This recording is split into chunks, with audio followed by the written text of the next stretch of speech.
In this video, we are going to troubleshoot a fuel lock-off valve solenoid coil with a Nicky fuel system using the provided schematics from the manufacturer. Although this demonstration uses a Nicky fuel system, the testing methods covered in this video can be applied to virtually any solenoid coil found on all brands of equipment. By understanding the basic principles of solenoid operation and performing a few simple electrical checks with a digital multimeter, you'll be able to quickly determine whether the problem is with the solenoid, the wiring, or the control circuit. Here, we're checking the input voltage at the lock-off valve coil. With the ignition switch in the off position, there is no voltage present at the coil. When the ignition switch is turned on, the ECU relay switches and supplies battery positive voltage to pins 30 and 86 to the fuel cut relay, briefly energizing the relay. This allows voltage to be sent to the lock-off valve coil for the initial prime cycle. The ECU then removes the ground signal from pin 85 of the fuel cut relay, de-energizing the relay and shutting off power to the lock-off valve coil. The ECU will not restore the ground signal to pin 85 until it detects engine rotation, at which point the fuel cut relay is energized again, allowing the lock-off valve to remain open while the engine is running. Here, we are checking the positive circuit to the lock-off coil from pin 87 of the fuel cut relay to the positive terminal on the lock-off coil. While referencing battery negative with a multimeter and the positive lead connected to the positive terminal of the lock-off coil, you should see battery voltage momentarily when the ignition key is turned to the on position. The voltage will then disappear until the ECU detects engine rotation. Once engine rotation is detected, the ECU gives the fuel cut relay a negative, and battery voltage should remain present at the lock-off coil for as long as the engine is running.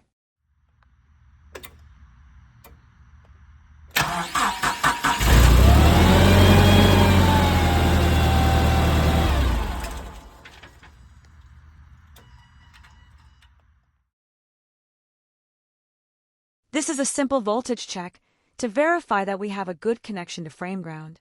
First, you can check the resistance in ohms of the ground wire from the lock-off coil connector to battery negative. Then, reference battery positive with your multimeter and probe the ground terminal at the connector. You should have battery voltage present, confirming a good ground path. This is a constant frame ground, so the ground connection should always be present regardless of the ignition switch position or engine operating state.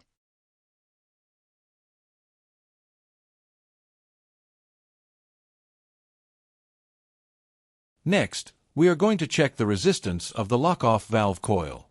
Using the ohm setting on your digital multimeter, measure the resistance between pins 1 and 2 of the coil with the connector disconnected.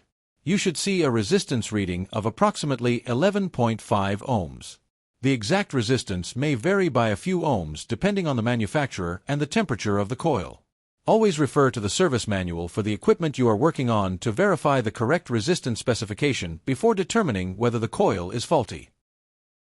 Now we'll locate the fuel cut relay in the fuse box. On this unit, the fuel cut relay is identified on the diagram located on the fuse box cover.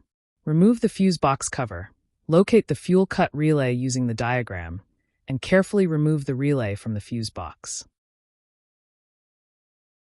Next, we'll check the continuity of the positive wire between the lock-off valve coil and pin 87 of the fuel cut relay. First, disconnect the positive wire from the lock-off coil and isolate it from the circuit. Then, using the ohm setting on your digital multimeter, measure the resistance between the positive lock-off coil wire and pin 87 of the fuel cut relay. You should read less than 0.5 ohms, indicating good continuity. While monitoring the meter, gently wiggle the wiring harness along its entire length. If the resistance changes or the reading becomes intermittent, it may indicate a broken or damaged wire inside the harness. Now we'll verify the power supply to the fuel cut relay. Using battery negative as your reference, probe pin 30 of the fuel cut relay socket with your multimeter set to DC voltage.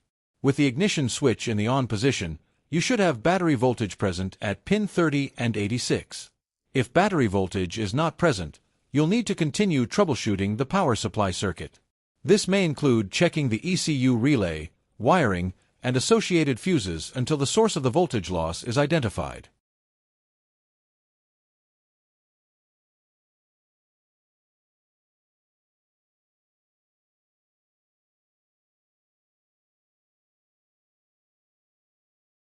Finally, we'll check the fuel cut relay control circuit from the ECU.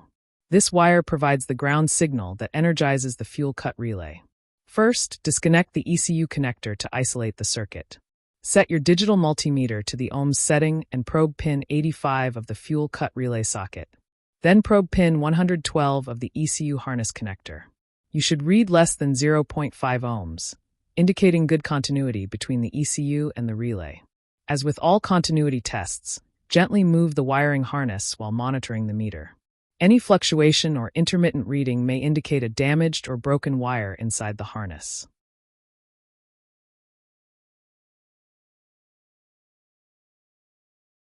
By following these tests step by step, you've verified every major part of the fuel lock-off valve circuit, from the lock-off coil and wiring to the fuel cut relay, power supply, and ECU control circuit.